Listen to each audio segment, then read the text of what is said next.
Hola queridas y queridos demoledores, bienvenidos a los canales DMP Geopolítica y Demoliendo Mitos de la Política. Hoy, jueves, 23 horas de Europa, tenemos con nosotros a Adrián Celaya de CAI Center. Buenas noches, Adrián, ¿qué tal? Hola, ¿qué tal, Santiago? Pues ya sabes, como siempre, encantado de estar contigo y con tu canal, ¿no? Sabéis que estoy con vosotros los jueves por la tarde o por la noche, según el país, a las 11 de la noche hora Madrid. Y como siempre os digo, pues acordaros de darle la tecla de suscribirse si no estáis suscritos, darle a like si os gusta el vídeo y dejarnos preguntas y comentarios que respondemos en la medida en que podemos en el canal de CAI Center. Ya sabéis, CAI con K, Center con C. Tienes razón, Alejandro. La costumbre de hacer la presentación de 2 canales, 3 canales. También bienvenidos los espectadores de CAI Center, por supuesto. Bueno, Bien. el tema es que tenemos aquí. Hoy vamos a hablar de el golpe del mundo emergente, ¿no? Pero esto tiene dos vertientes. La primera es los movimientos que se han producido desde el punto de vista de ese mundo emergente, que es sobre todo la conferencia de la Organización de Cooperación de Shanghái en Tianjin y, por el otro, la celebración del 80 aniversario de la victoria en la Segunda Guerra Mundial en Asia, digamos, ¿no? Por parte de China contra Japón, ¿no? Y esos dos actos han tenido una repercusión mundial muy alta, ¿no? Ya las televisiones de nuestro entorno que han estado durante mucho tiempo intentando ocultar o minimizar lo que estaba sucediendo en el mundo, pues ahora ya les es cada vez más difícil, ¿no? Y este tipo de actos los tienen que reflejar dándoles más o menos la importancia y la relevancia que tienen, ¿no? Y el otro aspecto es la repercusión que todo esto está teniendo en los países occidentales, en los gobiernos occidentales, fundamentalmente también en los medios de comunicación, etcétera, ¿no? Pero vamos a hablar fundamentalmente de lo segundo, porque de lo primero se ha hablado mucho en muchos canales, los que nos oyen tendrán muchísima información y vamos a intentar, por eso, no repetir demasiado lo que ya se está diciendo. Entonces, quizás es más importante esa reacción que se ha producido a todo esto en los países occidentales y lo que está generando y puede generar esa reacción y las contrarreacciones, por supuesto, ¿no? Claro, desde el punto de vista de lo que ha sucedido, bueno, podemos hablar rápidamente, ¿no? Todo el mundo sabe, los que nos oyen saben perfectamente, que esa reunión de la Organización de Cooperación de Shanghái ha supuesto un reforzamiento claro de esa organización y del mundo emergente en su conjunto, ¿no? Para sintetizar y para recordarlo, para evitar confusiones, con respecto a los BRICS, que es la organización a que habitualmente se toma como referencia de esa articulación de los países emergentes, los BRICS es una organización, en principio, hipotéticamente, de ámbito mundial, ¿no? Entonces, acoge países de los distintos continentes, ¿no? Mientras que la Organización de Cooperación de Shanghái tiene un carácter euroasiático, ¿no? Y, en principio, está pensada para países fronterizos entre sí, ¿no? Para irse expandiendo en base a países que hacen frontera entre sí, porque la idea de la Organización de Cooperación de Shanghái nació para objetivos de seguridad, que no es exactamente lo mismo que defensa, porque a veces a la hora de hacer comparaciones se tiende a comparar a los BRICS con el G7 occidental y a la Organización de Cooperación de Shanghái a veces con la OTAN. Cuando la OTAN tiene un componente defensivo militar, digamos, que hace referencia pues, a los ejércitos, etcétera, mientras que la Organización de Cooperación de Shanghái es de seguridad. La seguridad tiene más que relación pues, con la policía, servicios de inteligencia, ¿no? Antiterrorismo, etcétera, ¿no? Bueno, ese es el origen, ¿no? Pero poco a poco yo creo que se está... la Organización de Cooperación de Shanghái está avanzando como una organización, probablemente precisamente por su concentración geográfica, etcétera, quizás más cohesionada, ¿no? Más cohesionada y que está de forma progresiva adquiriendo cada vez más funciones fuera del ámbito de lo que es estrictamente seguridad, ¿no? Incluso en esta reunión se ha tomado una decisión de, por ejemplo, de crear un banco de desarrollo, ¿no? Entonces, vamos a ver cómo lo articulan. Hay otro banco de desarrollo creado por los BRICS, que es el NBD, el nuevo Banco de Desarrollo, y ahora la Organización de Cooperación de Shanghái va a crear otro banco de desarrollo. Vamos a ver cómo diferencian funciones, objetivos, países miembros, etcétera, ¿no? Quizá quieran abarcar a la mayor cantidad de países no grandes, o sea, pequeños económicamente, hablo como pues Tailandia, etcétera, ¿no? Convencerlos de que van a tener financiación si renuncian a Occidente, de que va a haber que no se van a quedar fuera del sistema monetario mundial porque lo van a crear ellos al ser tantos y tan juntos. Esa es la apuesta, ¿crees tú? Puede ser. Yo creo que no es solo eso, porque en la base de estas organizaciones, los países emergentes, está mirar hacia adentro, mirar hacia esos mismos, ¿no? No tanto hacia la expansión o hacia la competencia con Occidente, que esa ha sido una cuestión que ha ido surgiendo como consecuencia del crecimiento y de la reacción de Occidente. Pero en principio son países que se articulan, se relacionan entre ellos para mirar hacia adentro, para impulsar su propio desarrollo económico y colaborar entre ellos para impulsar el desarrollo económico y la seguridad mutua, ¿no? Pero efectivamente, ahora cada vez es más importante, sobre todo después de las recientes políticas de Occidente de presionar a los países para que no se apunten al bloque emergente o se salgan del bloque emergente, pues este tipo de cuestiones tiene cada vez más relevancia y claro, como por lo que tú has dicho, países que pueden estar en una situación de duda y de presión, pues este tipo de factores pueden ser importantes, sin ninguna duda. Sin ninguna duda. Bien, bueno, de cualquier forma, ha habido elementos muy importantes en esa cumbre, además de los que hemos comentado. El más relevante probablemente ha sido la presencia de India, ¿no? India, pues ya sabéis que después de una tensión altísima con Estados Unidos, como consecuencia primero de esa estrategia de Estados Unidos contra Rusia, que se basaba en amenazar a los países que compren hidrocarburos rusos de dispararles los aranceles o castigarles de una u otra forma para que dejen de comprar petróleo ruso.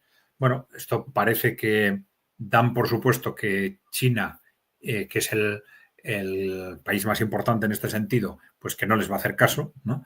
Y entonces han ido a por India, ¿no? Que es el segundo más importante. China e India son los países los más importantes compradores de hidrocarburos rusos, claro, ¿no? Sí. Y han ido a por India con unas amenazas y unos posicionamientos tremendamente duros y autoritarios por parte de Trump y de su equipo, y ha habido una reacción extraordinaria y tremendamente positiva de India, ¿no? Con la que, bueno, había ciertas dudas, ¿no? India ha sido, al contrario que China y Rusia, que han sido siempre líderes en esa coordinación del mundo emergente, pues India, bueno, de alguna forma se dejaba llevar, ¿no? Pero siempre queriendo mantener las relaciones con Occidente. Como hace Erdogan, pero más fino, ¿no? Sí, claro. Y con más claridad, porque Erdogan un día parece una cosa y el otro día otra, ¿no? Pues digo, con más fina o más diplomacia, sí. ¿no? Pero bueno, más o menos eso, buscar, ¿no? En los dos bloques. Claro, y entonces en esa situación y ante esas presiones, pues claro, Estados Unidos es un mercado muy importante para India, ¿no? Ante esas presiones, pues bueno, había ciertas dudas de cómo iba a reaccionar India, ¿no? Bueno, pues ha reaccionado digamos, estupendamente desde la perspectiva del mundo emergente, ¿no? Pues le dejó de coger el teléfono a Donald Trump, echaron atrás la compra de aviones F-35, se desplaza personalmente a la cumbre de Se va a Shanghái China y se da la mano y besitos. y celebran la primera cumbre entre China e India a máximo nivel desde hace 7 años, ¿no? No, ha Que hay que sido recordar, perdón, Adrián, Sí. habría que recordar a la gente que China e India tienen unos conflictos territoriales en el Himalaya, porque eso es muy difícil saber a quién pertenece cada cosa allí en mitad del Himalaya, ¿no? Pero Claro. que van desarmados y cuando combaten es a pedradas y a palos. Ya van varias batallas que tienen tenido, pero que se vieron vídeos. Bueno, hace tiempo que no se pelean, ¿no? Sí, Y unas sí. palizas a palos, pero tienen la cabeza de no ir armados, de no... De evitar conflictos mayores, ¿no? Claro. Y ahora son Sí, capaces de reunirse. el conflicto entre China o esas disputas entre China e India, pues es el obstáculo, quizás ha sido uno de los obstáculos más importantes para que India se apunte de forma, digamos, total al bloque emergente, ¿no? Entonces, bueno, ahora también ha manifestado una voluntad muy clara de superar esas diferencias, ¿no? En ese sentido, esa cumbre ha sido una victoria impresionante del bloque emergente y un fracaso total de las políticas de Donald Trump, ¿no? De las políticas contra Rusia y de las políticas de presión en base a aranceles, ¿no? Bien, sin descartar que haya nuevos movimientos a partir de ahora, por supuesto, porque es tanto y tan importante lo que está en juego que no hay que Hay descartar muchas movimientos presiones por y... ninguna de las dos partes, ¿no? Bien, y luego tenemos el otro acto ha sido la celebración del 80 aniversario del final de la Guerra Mundial en China. Y ahí, bueno, además de un despliegue tecnológico espectacular. impresionante en los desfiles de China, en los desfiles del ejército de China, bueno, pues ha habido una serie de fotos muy llamativas, ¿no? Muy llamativas. El protagonismo de Corea del Norte ha sido muy importante. En Ese primera fila, desfile, ahí yo me llamó la atención a derecha e sí, izquierda de... O sea, los que están poniendo sangre en el campo de batalla, a derecha e izquierda de Xi Jinping. Yo creo que es efectivamente. un reconocimiento a eso, ¿no? A que son los que Sí, están... también son las 3 potencias nucleares, ¿no? También, también. Bueno, es un factor importante también. Bueno, de cualquier forma, la consolidación de ese bloque, también muy cerca, Irán ha estado, ¿no? De ese bloque que de coordinación, vamos a llamarle de coordinación, no es formalmente una alianza militar, pero es de coordinación militar, pues es muy claro, ¿no? Muy claro. Bueno, eso ha sido una serie de mensajes muy directos y al mundo en general, ¿no? Al mundo en general, también a Occidente. Hubo unas declaraciones primero de Donald Trump en las que dijo que Xi Jinping ha organizado este desfile para que yo lo vea, ¿no? Es que Donald Trump es un artista personalizándolo todo, ¿no? Para que yo lo vea y ya lo he visto, ¿no? Y Lo ya lo he hicieron visto. para él, lo hicieron para él Sí, en sí, el sí. proceso. Bueno, en parte sería cierto, en parte sería No, sí, cierto, ¿no? bueno, Pero un una cosa es mensaje que, sí, sí, no solo a él, sino a mucha más gente, pero para él también. Para él también. para que tome nota. No, Sí, lo que sí. es, mira, ahí circulan, no me acordé, si no lo cogía, circulan por ahí memes y claro, hay memes que se ve la pulcritud desfilando del ejército rojo, no, bueno, perdón, del ejército rojo, no del ejército ruso, ya porque me lleva el recuerdo a la Unión Soviética porque desfilaban igual, ¿no? Alineados, todos pulcros, tal. Después se ve el chino, más alineados todavía, más pulcros, más perfectos, como tal. Y después recordamos hace 2 o 3 meses aquel desfile que quiso hacer Trump después del desfile de la Plaza Roja, como diciendo, a ver, yo también quiero un desfile de esos, a ver, que yo quiero estar como Putin allí. Y que salieron allí, bueno, parecía que venían de fumar porros de una esquina, andando con las manos en los bolsillos, vamos, Sí, eso era bueno, decadente total, ¿no? en parte sí, la verdad es que hubo una valoración de ese desfile bastante negativa en cuanto a eficiencia y tal, ¿no? Pero sí es cierto que también ha habido tradicionalmente en Estados Unidos una costumbre de organizar sus desfiles de otra forma, ¿no? Queriendo transmitir espíritu, digamos, liberal, ¿no? Entonces, no somos tan disciplinados desfilando porque somos liberales, porque somos... algún mensaje de ese tipo tradicionalmente sí han querido transmitir, ¿no? Desde hace mucho tiempo. Que conste que en el ejército de Estados Unidos es uno de los ejércitos menos disciplinados en ese aspecto. Vemos en las películas que se ponen ahí cuadrados, mi señor, no sé qué, y no, es mentira. Y más la Marina todavía. Son mucho más rigurosos cualquier ejército. Yo conozco los occidentales. Occidental, a la hora de saludar a los mandos, el rigor castrense. Castrense. Castrista no, castrense. Ya la liábamos, otra revolución. Pues mucho más. Los yanquis, es más, cuando están en combate tal, ni saludan ni nada, hablan de tú a tú, no tienen ese nivel, ¿no? Sí. Y supongo que desfilando se transmite lo mismo, claro. Seguramente sí. Bien, luego tenemos como, digamos, otro soporte de ese asentamiento del bloque emergente, con lo que está sucediendo en el campo de batalla, ¿no? Evidentemente, ¿no? Que bueno, eso ya estaréis informando en otros programas seguramente, pero bueno, hemos traído algunas imágenes porque los avances rusos continúan a todo lo largo del frente y tenemos, por ejemplo, el caso de Pokrovsk. Tenemos un par de imágenes de esto, ¿no? Esta es la imagen de Sputnik, pero teníamos otra imagen más detallada. Bueno, aquí ya se ve el mapa de cómo Rusia pues, ha llegado al centro. Ahí tenéis, bueno, Krasnoarmeysk es el nombre en ruso de Pokrovsk, ¿no? Y Dimitrov es el gran centro de comunicación del Donbass, ¿no? Sí. Y espera que te pongo que en este está en español, bueno, español no, en inglés. Ahí está, espera, que nos fuimos a Kupiansk de antes. Aquí, en Pokrovsk. Que avanzaron lo que hablábamos antes de comenzar el programa, que avanzaron estos dos tramos que hay aquí en los últimos días. Este fue ayer, sí. Todavía avanzaron y prácticamente ya vemos que Pokrovsk Minorra está eso más caput. Bueno, o sea, por un lado se va cerrando el cerco y por otro lado han entrado ya prácticamente hasta el centro de Pokrovsk, ¿no? Sí, están. A ver, no están asentados en el centro, pero sí, es una zona, todo el centro es una zona gris donde los comandos de unos y otros están continuamente, pero no son posiciones de nadie.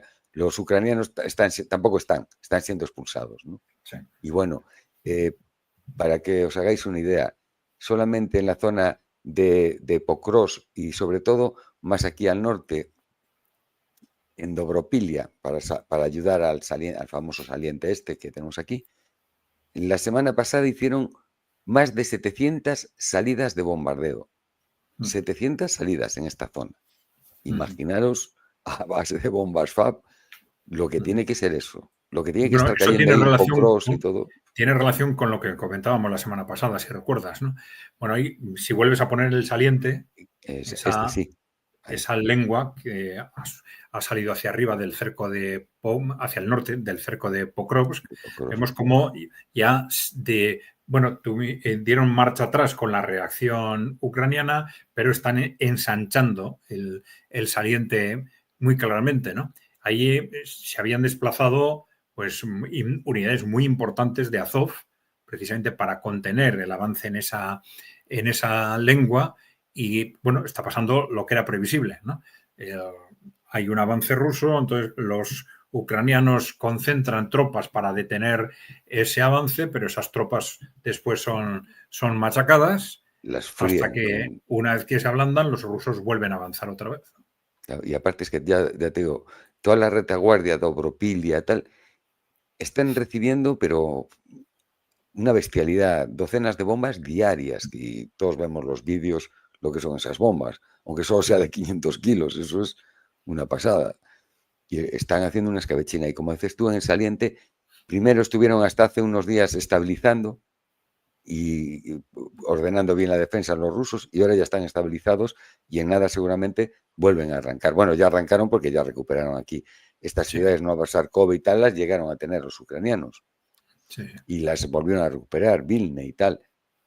Pero supongo que a partir de ahora, que ya está estabilizado el frente, ya habrían repostado haciendo más reservas y tal, pues este es el objetivo, el Dobropilia, ¿no? Y cerrar ya otro avance significativo se ha producido en Kupiansk, ¿no? Sí, tienes aquí, bueno, no pasamos, aquí. Eso es.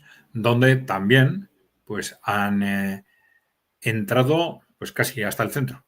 Sí, sí. Casi hasta el centro de la ciudad, ¿no? Hay fotos, imágenes de soldados rusos con banderas en el centro de la ciudad. No tienen, volvemos a lo mismo, no tienen la posición allí puesta con sus trincheras y tal, pero son comandos que entran hasta el centro de la ciudad y se pueden permitir el lujo de estar haciendo así con una bandera delante de un dron para que les hagan una foto. O sea que no debe haber muchos ucranianos cerca. Hoy hubo un golpe fortísimo, Adrián, aquí. Aquí. Ahí había un grupo de, creo que tengo aquí, un grupo de una unidad de drones y bueno, pues la pillaron bien. Sí. ¿Ni ibas a proyectar algo más o...? Sí, no. Espera. Este está acá.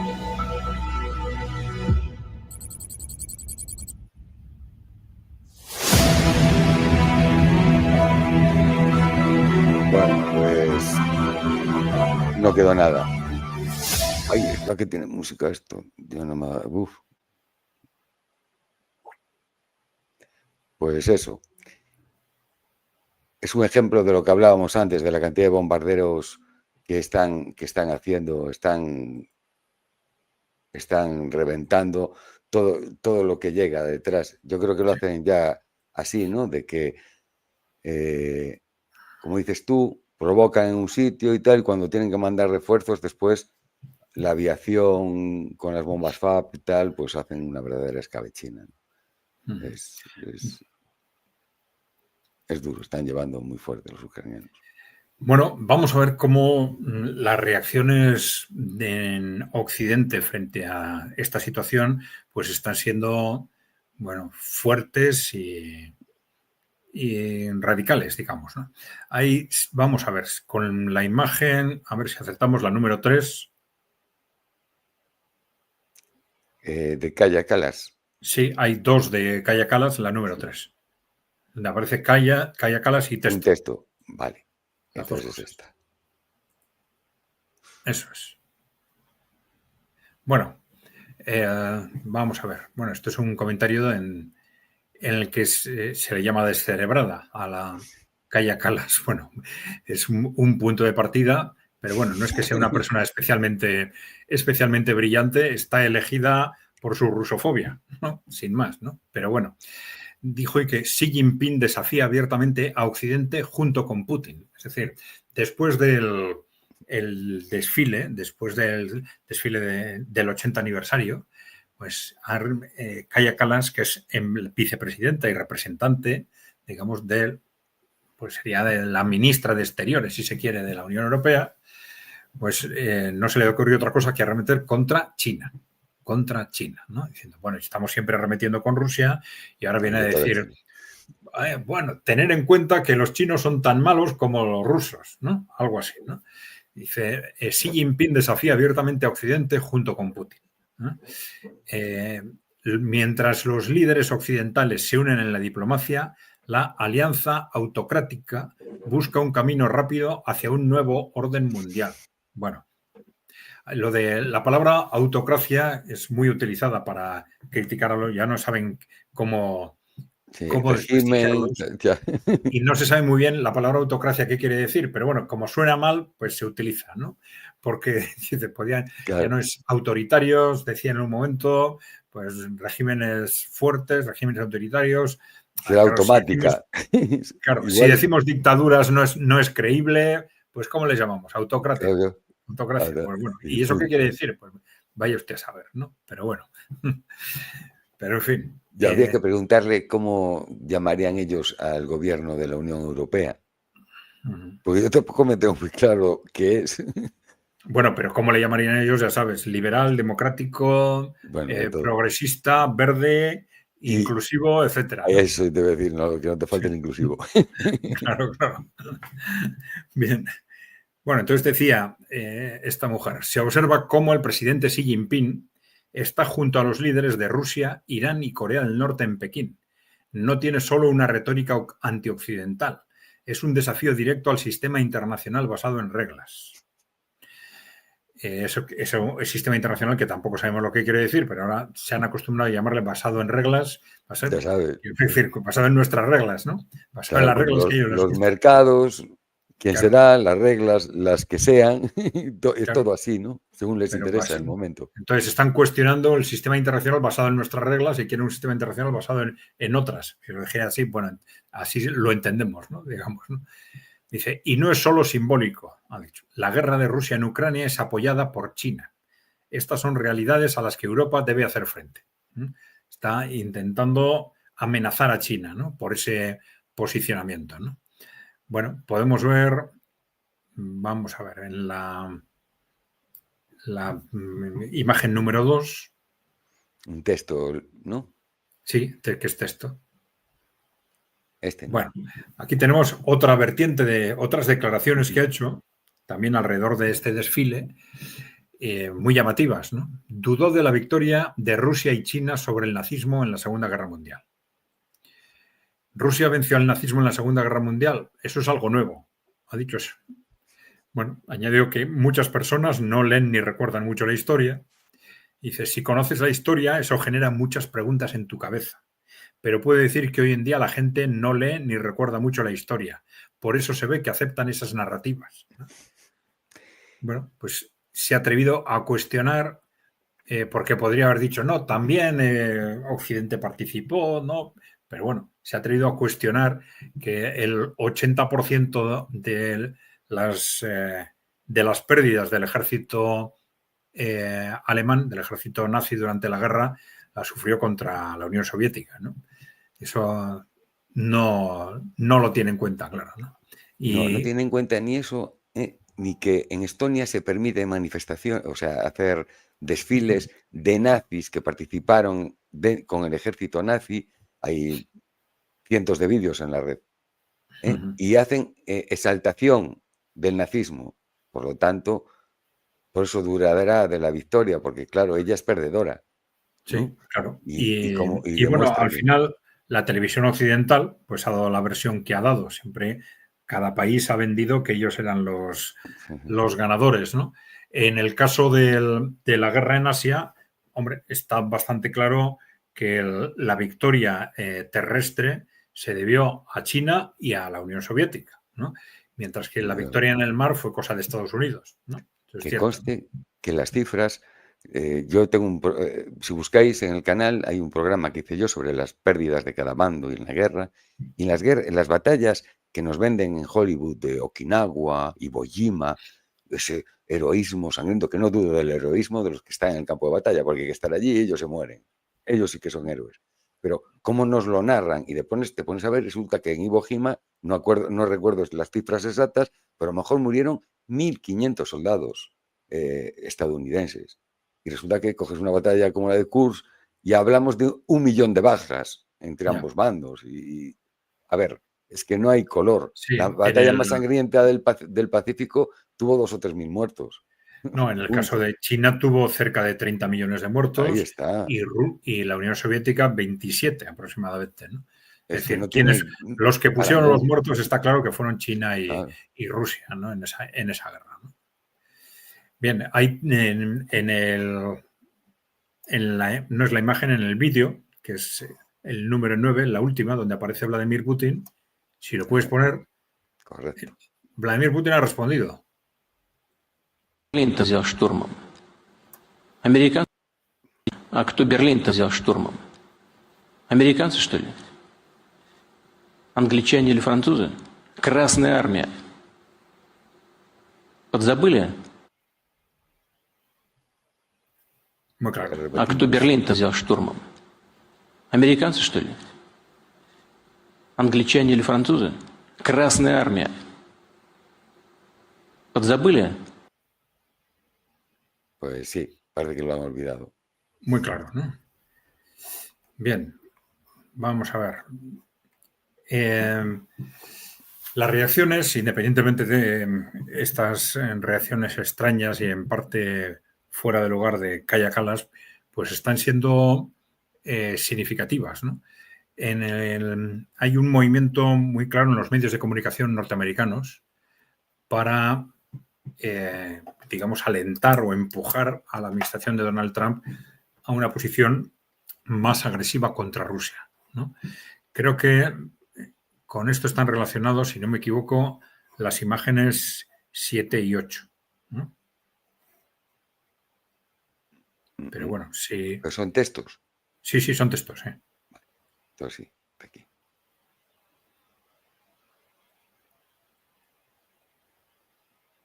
Sí. Estos, ¿no? Bueno, esta ha sido una reunión que han celebrado también como consecuencia de esta situación, una reunión que han celebrado los líderes europeos con Zelensky y desde esa reunión han tenido una llamada telefónica con Trump, ¿no? Entonces, estos comentarios son importantes, ¿no? Bild, el periódico Bild, dice que tuvieron una conversación acalorada con Trump, pero no esperan que impongan nuevas sanciones contra Rusia. Muy interesante. Si vamos al otro texto, esta es una información de Bild y ahora una información del Financial Times, ¿no? Estados Unidos está reduciendo los programas de ayuda militar para los ejércitos europeos en las fronteras con Rusia. Funcionarios del Pentágono dijeron a diplomáticos europeos la semana pasada que Washington ya no financiará programas de entrenamiento y equipamiento para las fuerzas de Europa del Este que estarían en la primera línea en un conflicto con Rusia. Entre 2018 y 2022 se gastaron 1.600 millones de dólares bajo esta iniciativa, principalmente para los países bálticos. Las compras de armas a gran escala bajo el financiamiento militar extranjero permanecen sin cambios. El cambio refleja el impulso del estratega del Pentágono para desviar recursos hacia el Indo-Pacífico para contrarrestar a China y prepararse para un posible enfrentamiento por Taiwán, ¿no? Y en la imagen 6, que es esta reunión, ¿no? Bien, esta es esa reunión de la que hablábamos, ¿no? Que la coalición de los dispuestos se reúne para discutir las garantías de seguridad posguerra para Ucrania. Bueno, que nadie se acaba de creer que sean garantías de seguridad posguerra para Ucrania, ¿no? Están hablando de si se atreven o no se atreven a desplazar esas tropas para hacer frente a Rusia, que esa es la cuestión, ¿no? Que llevaban planteándolo o defendiéndolo, sobre todo Macron, ya sabes, desde hace año y medio y todavía no se han atrevido, ¿eh? Están amagando y vamos a ver, están desesperados por hacer algo, pero hasta ahora no se han atrevido a hacerlo, por lo menos de forma directa, digamos. Es curioso no, vamos, es determinante ver esas fotos, ¿no? Hay fotos que se ven de ahora, de cuando el desfile del 80 aniversario en China, donde se ven a todos los líderes capitaneados en el pelotón por Xi Jinping, Putin y Jin, y detrás todos, pero todos juntos, todos a una.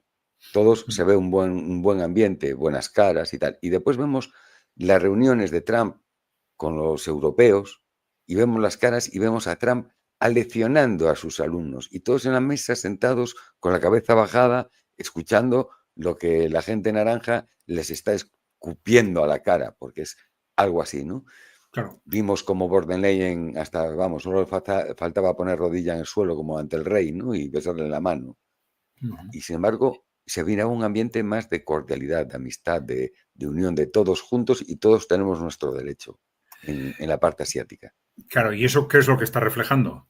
Pues refleja quién está ganando la guerra y quién la está perdiendo. Claro, y los que están perdiendo la guerra están en esa situación desesperada, ¿no?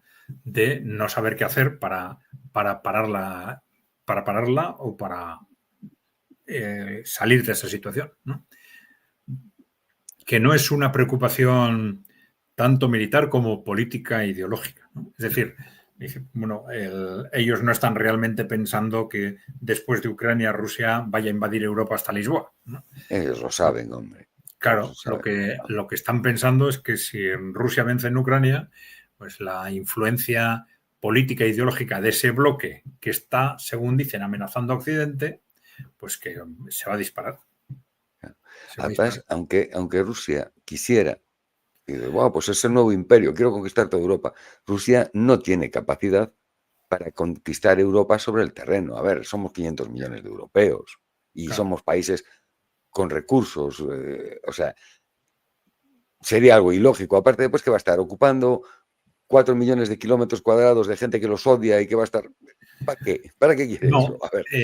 Claro, si nos situamos ya en el peor contexto de que hubiese un enfrentamiento abierto, estaríamos pensando no en ocupaciones, pero sí en ataques. Pues ataques con misiles, drones, etcétera. Porque ya sabes que de ahí puedes atacar sin desplazar tus tropas, puedes atacar a cientos y a miles de kilómetros sin ningún problema, ¿no? Ya, pero es que a lo que me refiero es que, a ver, si Rusia nos va a agredir, nos va a invadir, será para sacar algún beneficio, pues para conquistar territorio, para ganar. Si lo único que hace es, pues ahora nos va a atacar y coge y nos, con misilazo limpio, pues París, Madrid, desaparecen del mapa. ¿Para qué va a hacer eso Rusia? A ver, es que... Para defenderse. Claro, eso sí es atacada. Quiero decir, ellos dicen que el agresor es Rusia. ¿Y Rusia para qué va a hacer eso? Porque me dices, bueno, los voy a conquistar, vale, me voy a quedar con su territorio, me voy a llevar la Torre Eiffel para Moscú y la voy a poner allí. Vale, pero es que tampoco tiene capacidad para hacer eso. O sea, es que es ridículo, ¿no? Quiero decir, cómo nos quieren vender a la sociedad europea y amenazarnos, meternos miedo y querer ver a los rusos como el enemigo, el ogro rojo que va a venir de la estepa a conquistarnos, ¿no? Bueno, luego está viendo, yo creo que esto es lo más preocupante, porque al final, efectivamente, como los líderes europeos saben, pues todo se juega en Estados Unidos, ¿no?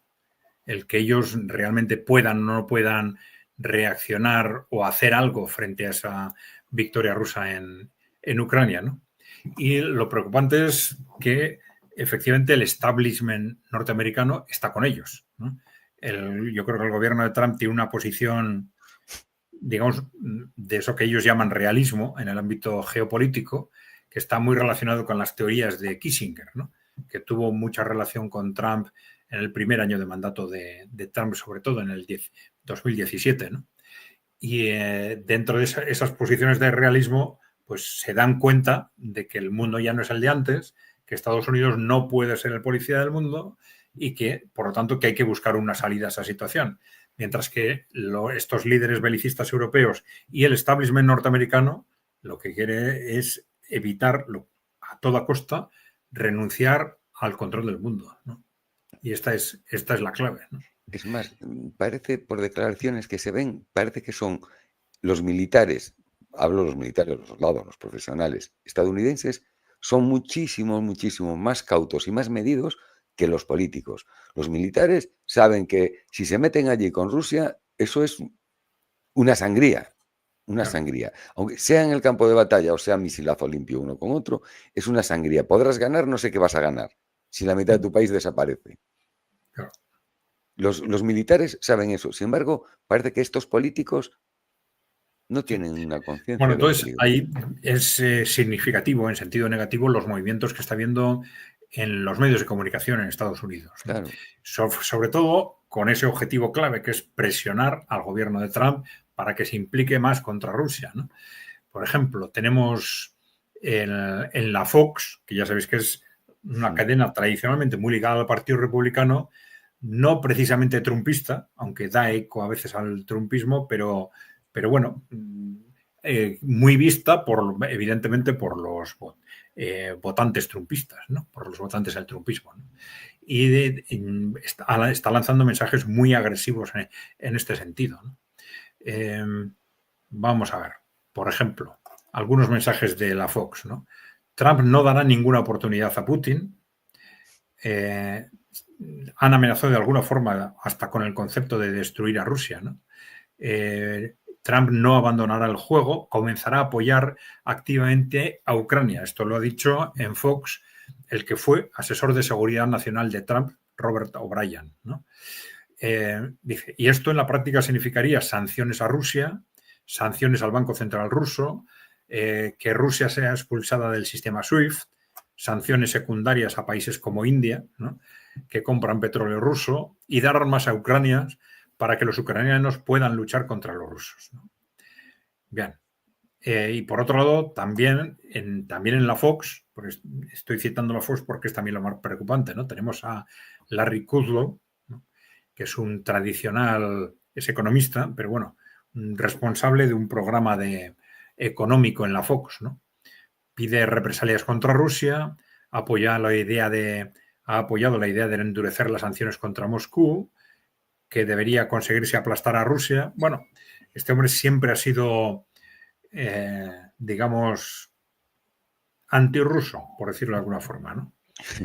Aumentar los aranceles. por decirlo suave, ¿no? Sí, aumentar los aranceles para los países que compren petróleo ruso, ¿no? Cualquier país, ha utilizado esa expresión, cualquier país que haga negocios con Rusia no puede hacerlo con Estados Unidos.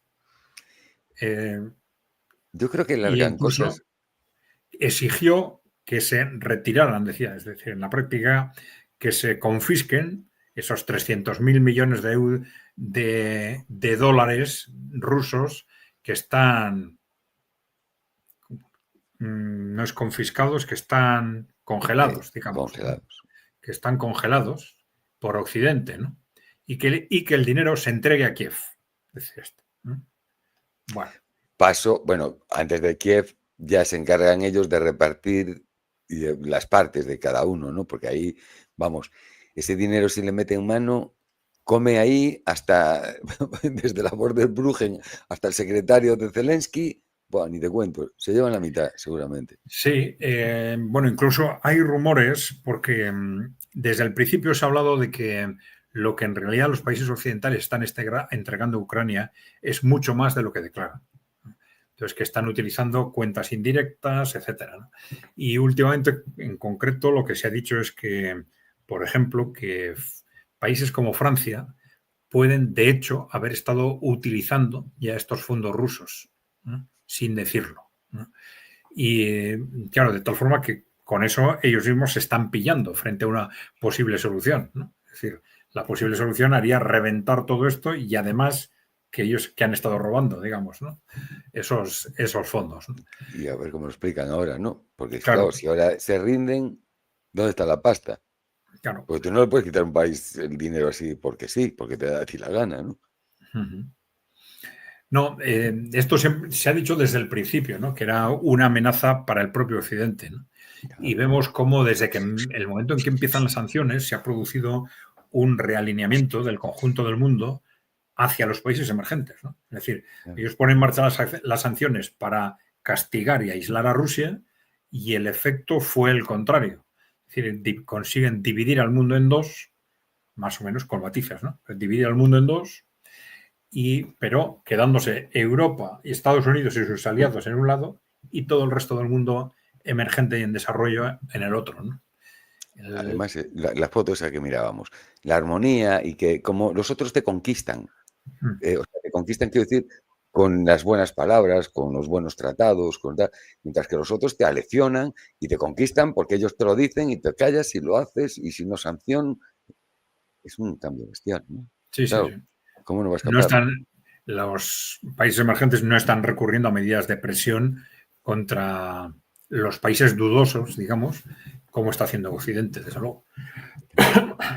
Aunque en el caso de Trump nunca conoces cuáles son sus verdaderas intenciones, pero bueno, lo que es cierto es que esas medidas y esa forma de actuar tan agresiva, tan autoritaria, tan chulesca, pues bueno, está consiguiendo sí que algún país pequeño pues se pliegue porque no tiene más remedio, pero con los que tienen una cierta dimensión, una cierta capacidad de autonomía, pues los están lanzando al bloque emergente, ¿no? Como hemos comentado antes sobre India, ¿no? Además, países fronterizos, porque claro, a lo mejor Panamá, por decir un país, tuvo que ceder todo lo que le pidieron del canal, porque claro, ¿qué hace Panamá allí sola? Ya los gobernantes que tiene, pues bueno, vamos a dejarlo ahí, pero claro, está sola frente a Estados Unidos, pero la India, que aparte de que, claro, no vas a comparar Panamá con la India en tamaño, es que está pegadita allí con China, está pegadita con Rusia, o sea, es un bloque, ¿no? No es un país aislado en la otra parte del mundo que puedan dominar, ¿no?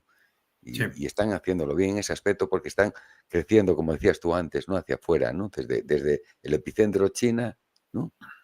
van aceptando a gente, ¿no? Porque tampoco es expandirse. No, te hablaba de estas posturas, bueno, esto ya se ha comentado mucho, ¿no? Estas posturas chulescas del trumpismo, de Donald Trump en concreto.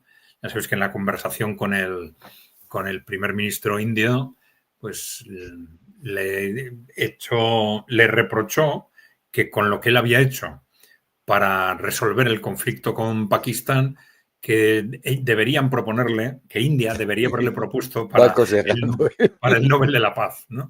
¿Y cómo no me habéis propuesto para el Nobel de la Paz? Y claro, Modi se debió agarrar un cabreo de cuidado con eso. Y dijo, sí. ¿Pero qué está diciendo? Diciendo, si el problema entre Pakistán e India lo resolvimos nosotros, en un diálogo con Pakistán e India, ¿no? Es Trump el que ha ido por ahí diciendo de pronto, sin que se sepa por qué, que fue el que lo ha resuelto, ¿no? Pero bueno. Aparte, es que se debió creer que estaba hablando con la von der Leyen o tal. Y claro, llegar allí a ver, la India pues será un país con un PIB unitario bajo, con millones de pobres, todo lo que tú quieras, pero tú sabes que allí un presidente, un primer ministro en la India, eso es como un jeque, ¿no? Lo que manejan en capitales, la gente adinerada que hay detrás, que hay ahí fortunas inmensas. Son 1.400 millones de personas. Claro, es que aunque solo tenga un euro cada uno, es que ha superado a China, claro. Y además que con un crecimiento muy importante, muy alto en los últimos años, ¿no?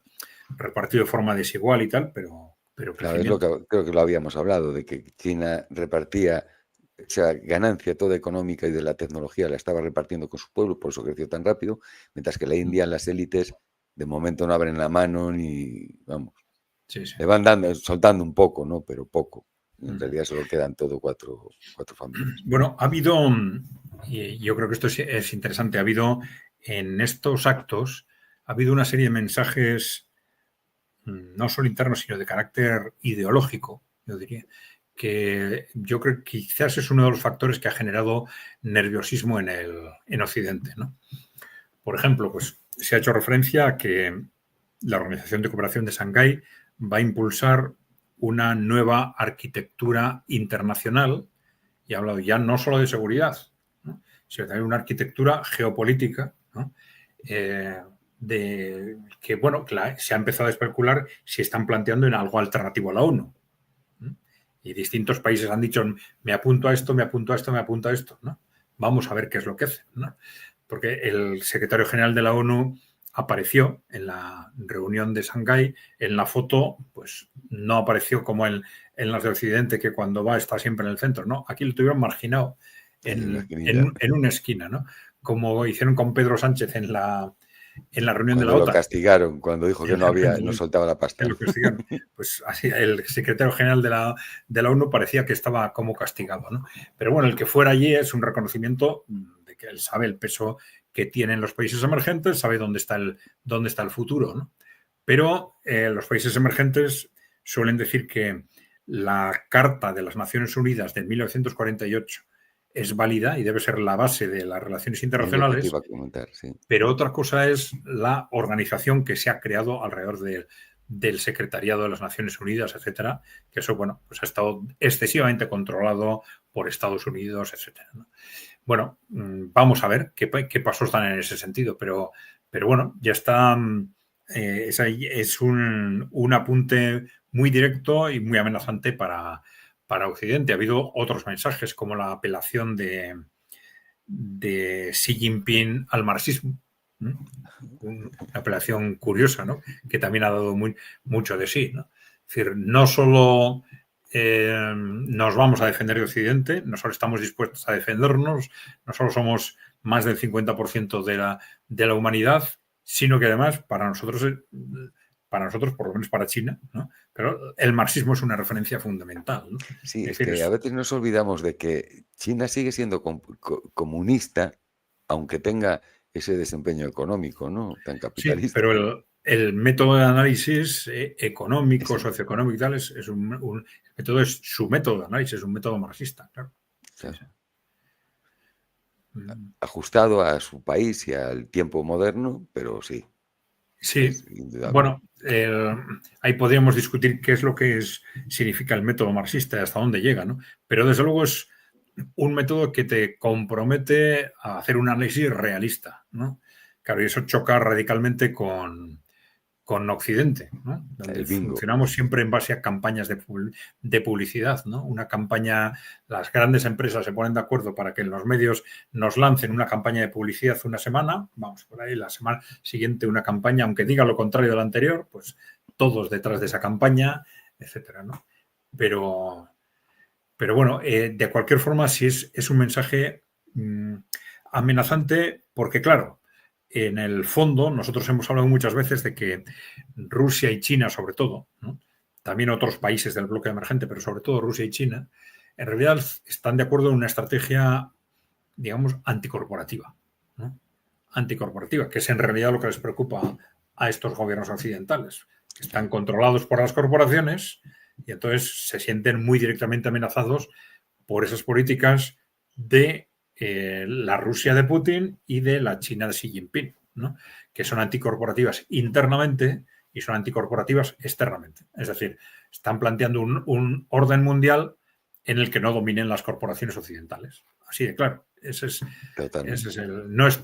Claro, mucha gente oyendo cómo se suele hacer normalmente en los comentarios de geopolítica, pues piensa que estamos hablando de una lucha simplemente entre países, ¿no? Entonces, hay un país que me cae bien, otro que me cae mal, y en función de eso me posiciono, ¿no? Cuando es mucho más que eso, ¿no? Claro. Evidentemente hay intereses de países, etcétera, pero hay una lucha ideológica de fondo clarísima, ¿no? Clarísima, ¿no? Entre países que, con matices ideológicos, pero están apostando por gobiernos que puedan defender a sus ciudadanos, por un lado, y por otro tenemos países dominados por los intereses corporativos, ¿no? Como son los nuestros, los occidentales, ¿no? Y ese es el gran choque de este momento, ¿no? Eso es lo que les preocupa, no tanto las amenazas territoriales, etcétera. Lo que les preocupa es el empuje político e ideológico de estos países, ¿no? Y que esos países el liderazgo sea político, no corporacional. Claro. Y es que yo creo que es una forma muy inteligente. Entendieron tanto Putin como Xi Jinping, bueno, Xi Jinping y los anteriores gobernantes chinos, que el capitalismo es bueno porque creces muy rápido. Incluso Marx lo decía, la forma más rápida de crecer es el capitalismo, pero claro, tiene un problema, que se autofagocita a sí mismo, o sea, se lo come todo, solo puede quedar uno, como quien dice el otro, ¿no? Sí, y ellos supieron medir, ¿quieres ganar dinero? Haz la empresa, pero el 51% es del Estado. Con el resto, gana dinero. Cuanto más dinero ganes tú, mejor, porque más ingresa el Estado, ¿no?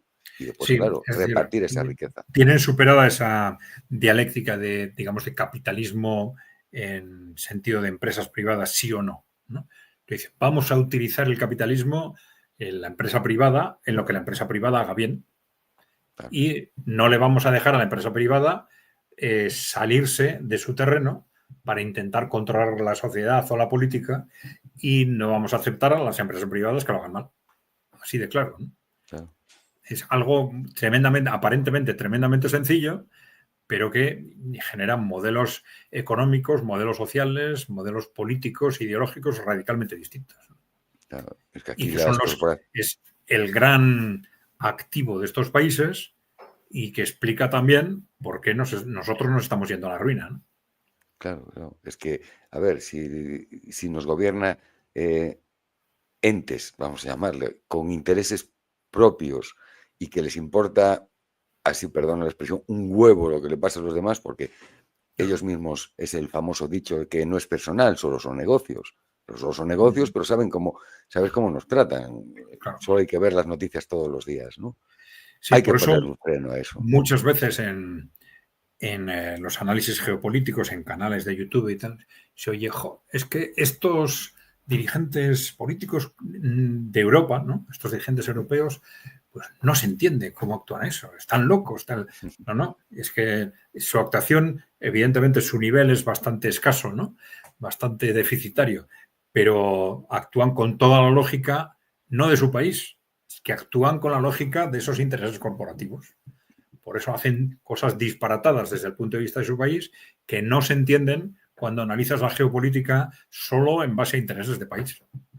Es que no pueden ser muy brillantes los dirigentes, porque si es una persona brillante, inteligente, pues es mucho más difícil de dominar, sobre todo cuando está ahí y ve lo que hay ahí detrás, a lo mejor se les da la vuelta y se la lía. Entonces prefieren estúpidos obedientes a los que le da un guión y lo sueltan como cotorras, porque como ves, son esa es cotorras. otra de esas cosas que se desencadenó muy claramente a partir de la Guerra Fría.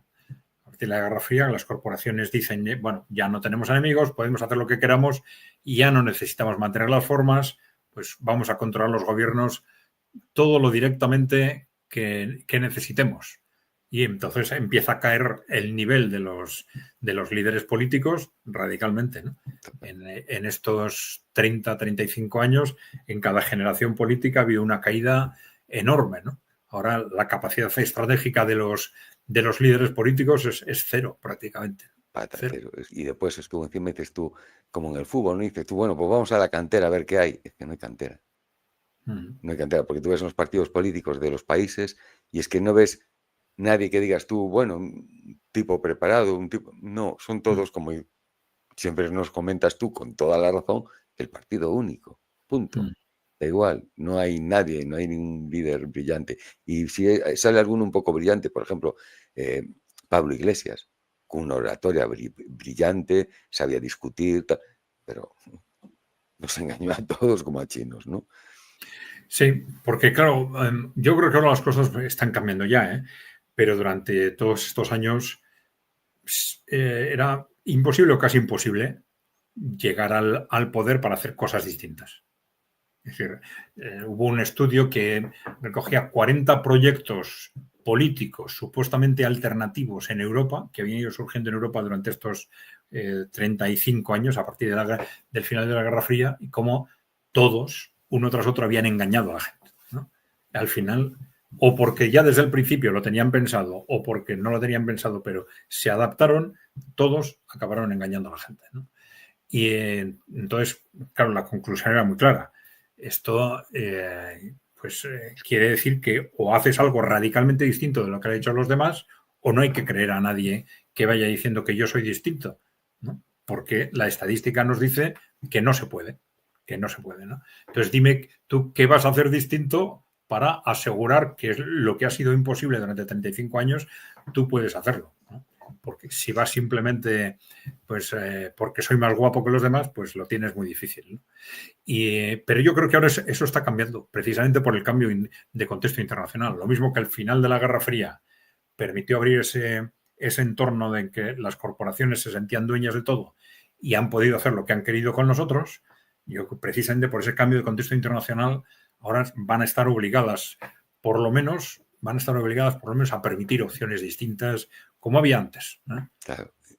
Intentar refrescar la escena, ¿no? Como suelen hacer, ¿no?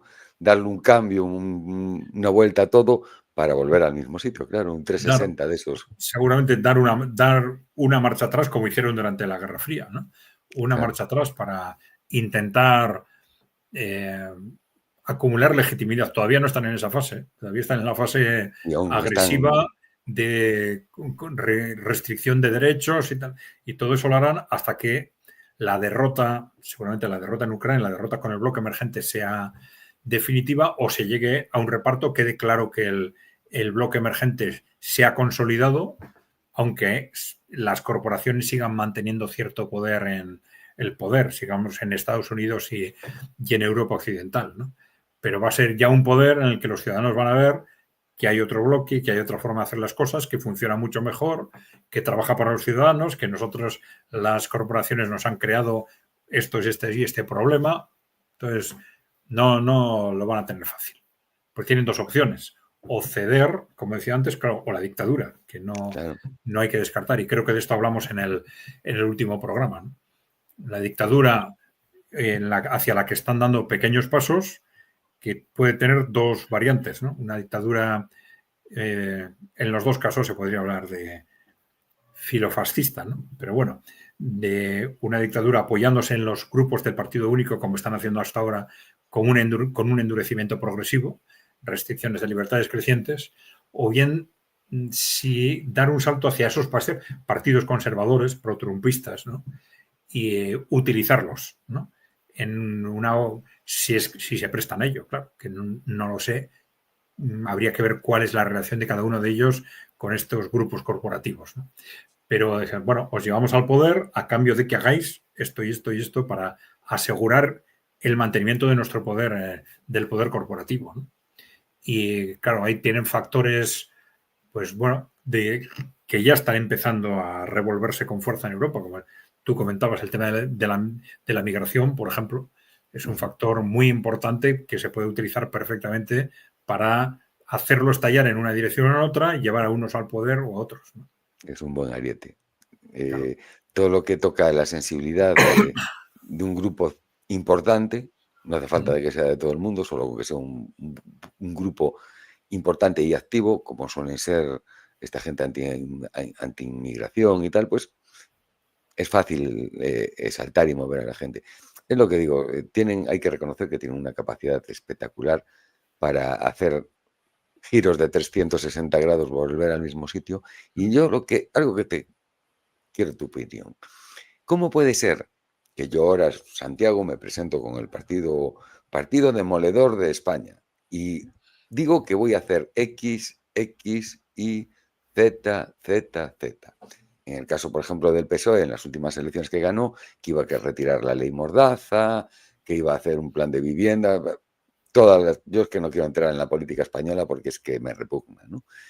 Y a lo que voy, ¿cómo puede llegar alguien al poder prometiendo y después coges, no solo del PSOE, en el anterior gobierno del PP pasó lo mismo, mirabas el listado de lo que decían que iban a hacer y no hicieron, ya no es que no hicieran ni una de esas cosas, sino que hicieron todo lo contrario y no pasa nada? Pues ¿cómo no hay? Tendría que haber una ley jurídicamente ser obligatorio. Oye, hay cosas que al final no se pueden hacer, pero se ve una intención. Yo hago leyes para qué, ¿no? Pero eso de que voy a quitar la ley Mordaza y no solo la conserve, sino que la aplique, ¿cómo puede ser? Sí, seguramente atar eso por ley es difícil, pero claro, hay un factor clave, que haya oposición. Es decir, si ahí hubiese una oposición real, el gobierno hace pues una serie de chapuzas X y eso lo utiliza el partido de la oposición para llegar al gobierno. Pero claro, como la experiencia de los 40 años dice que al final unos y otros pues hacen chapuzas parecidas, pues dicen, ¿qué más da? Si el otro también las hace, a la gente le va a dar lo mismo, más o menos, ¿no? ¿Para qué voy a votar? Claro, Mira, la a gente mí, no tiene esa sensación de que, mira qué chapuzas ha hecho, voy a votar este otro que no hace chapuzas. No. Dice, pues, habrá algunos que se muevan en base a quién ha hecho las últimas, ¿no?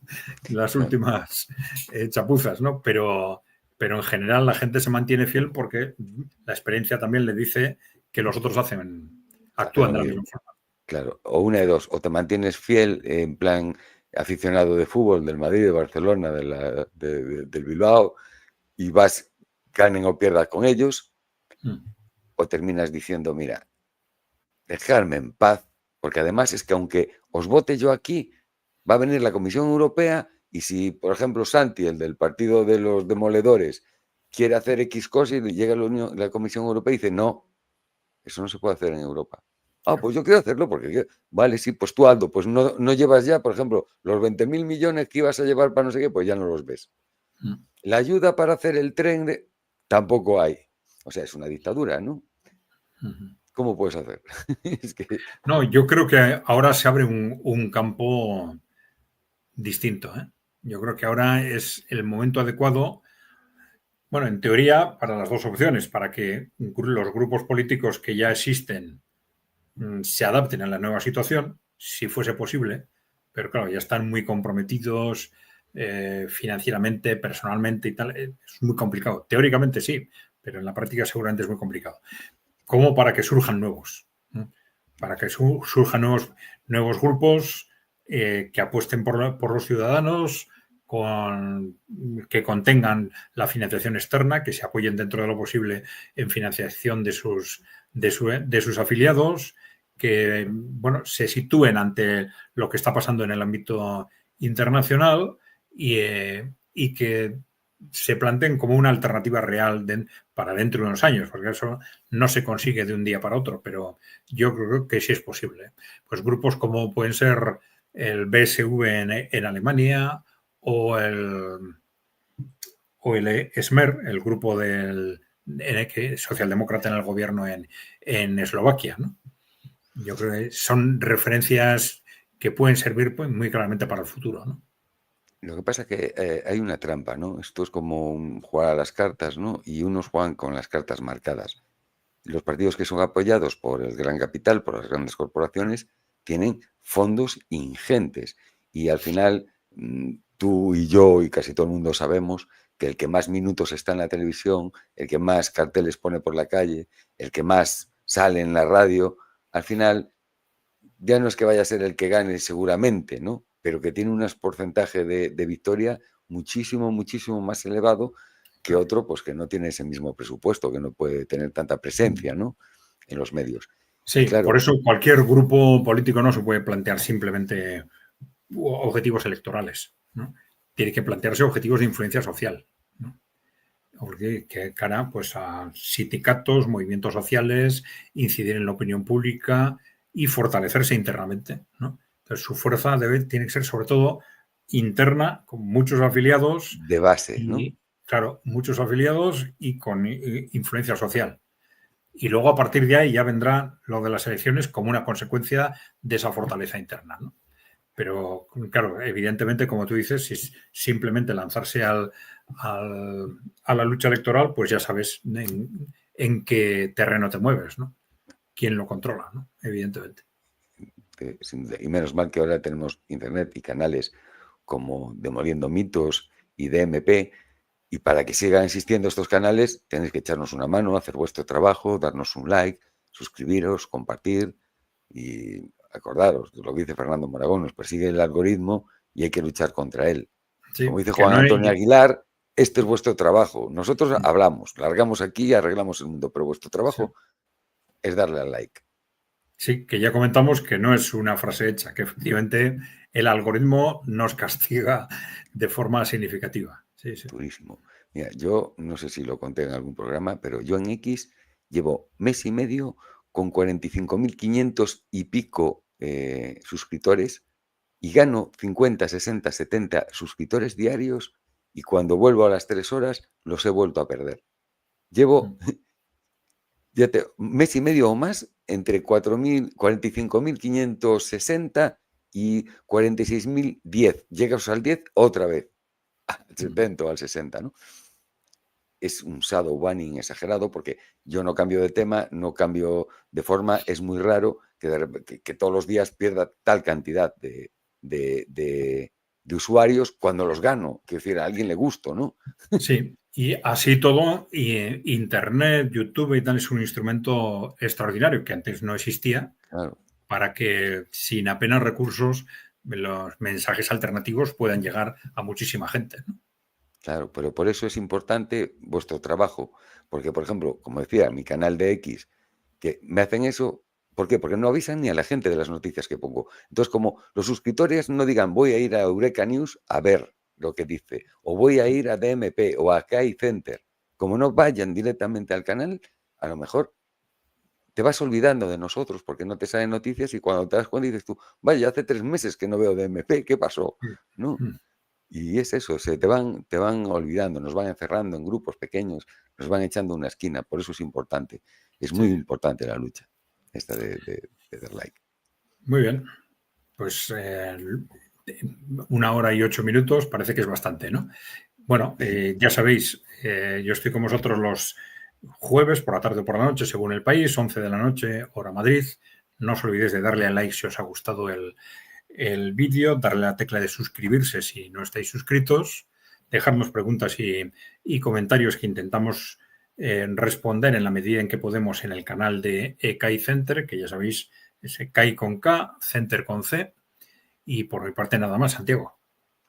Pues muy bien, os emplazo mañana, viernes, a las 23 horas de Europa para ver al señor del algoritmo, a Fernando Moragón, y bueno, y después el domingo a las 11 de la noche aquí conmigo. Pues muy buenas noches en España y lo que sea en el resto del mundo. Hasta mañana.